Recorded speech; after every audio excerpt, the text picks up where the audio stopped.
Hi everyone, welcome to my latest video. Well, in this one, I'm going to review another keyboard. This one came from a company called Chesona. Now, I've reviewed their products before. Last time I reviewed a keyboard that had a keyboard and mouse combination that was wireless, Wi-Fi. This one has some new features, and it's only the keyboard. It can handle multiple Bluetooth devices. I assume there's a way to switch between them. I'll find out once I look at how it gets used. And it has backlighting as well. Now, full disclosure, I did get this keyboard free of charge to review, but if the company wants it back, I'll be glad to send it back to them as long as they pay for the shipping. But just wanted to let you all know. The review will also be completely honest and clear. So if you stick around to the end, you may see some testing on this, and we'll see how it all works out. Let's get started by opening up the box and see what's inside. Okay, here's the box. Take a look at what's on it. Well, on the back, they have some of the features: 7-color adjustable backlight, scissor switch for better touch response, easy to access tablet/phone swipe gestures, wide compatibility, one keyboard for 5 devices. Okay, let me open this up. Got a knife here, cut into this tape here. There we go. Let's open this guy up. Foam cushion here, keyboard, completely surrounded, so it's got a pretty good packaging here. It shouldn't get damaged. Looks like it has a USB. Looks like a USB type A to USB type C. That's probably for the charging, because this thing has batteries in it. It has a dongle, a Wi-Fi dongle. It goes into the computer. Test it out in a few minutes. And a little manual here. Let's see. I'll have to read through this and make sure I understand all the features and functions and how to activate them before I do some testing. Okay, that covers this. Take this thing out of its package and take a quick look at it. Now, I have no idea how much charge it has with it, so I'll probably go ahead now and try charging it first, and we'll see what happens.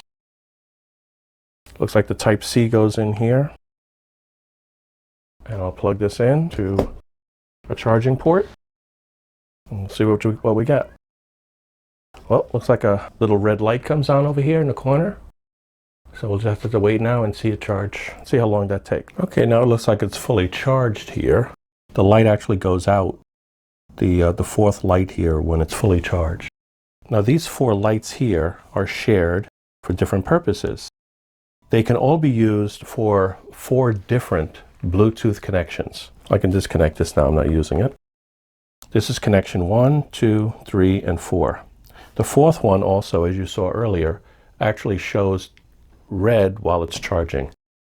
So to turn it on, we come back here and we have to turn the switch on to either Bluetooth. It's on, off is the middle position.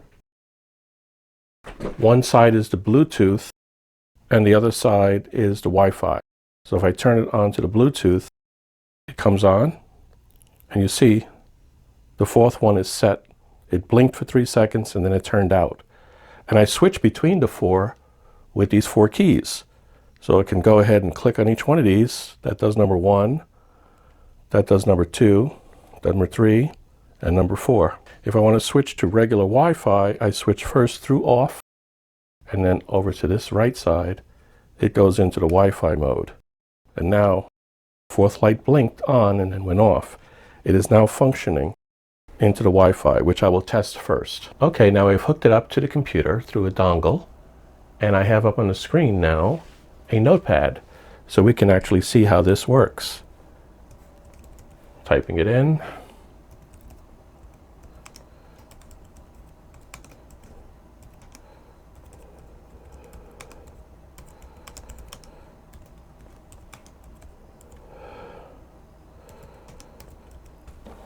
Seems to work fine. I can do backspace, and I can change to whatever I want.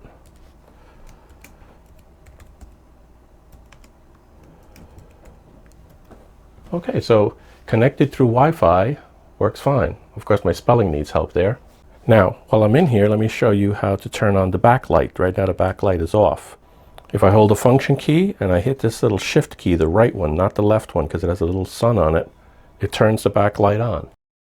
There's supposed to be 1, 2, 3, 4 levels of it. Well, 1 is off and 3 additional amplitude levels. Let's go all the way up. Right now it looks like it's white. I change the color by hitting the function and the enter.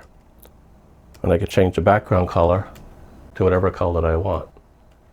It's not very bright. It's a subtle color backlight behind it. So if I hold it up closer, you can actually see it if I turn it sideways.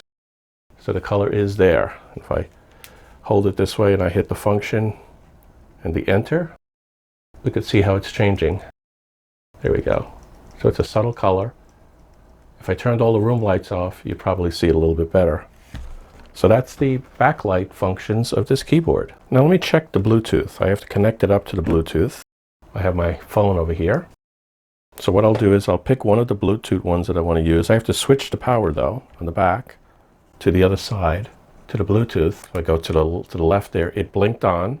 Right now it's selected number 4 all the way to the right. But I can pick, let's say I want to put it on number 1. It turned blue, so now it's on Bluetooth number 1. If I hold down the Bluetooth number 1 button for 3 seconds, it starts blinking. Now it's waiting to be paired. The Bluetooth keyboard has appeared on my phone. Let me click on that. Pairing. I say pair. And now it's connected. It says it's connected to it. Bluetooth keyboard. It'll be the same name no matter which one of these I use. So that's why this is meant for up to 4 Bluetooth devices. I'm using an iPhone right now, but you could use, an iPad or anything else that can access a keyboard using Bluetooth. So now let me open up an application that I can type into. And here it is. I'll type the Notepad. And right now it's sitting in Notepad waiting for input. Let's see what happens when I start typing. Brown cow is on the rye, whatever that means. So I type that in. I can hit enter here, and I can go ahead and do whatever else I'd like to do. And it's working fine.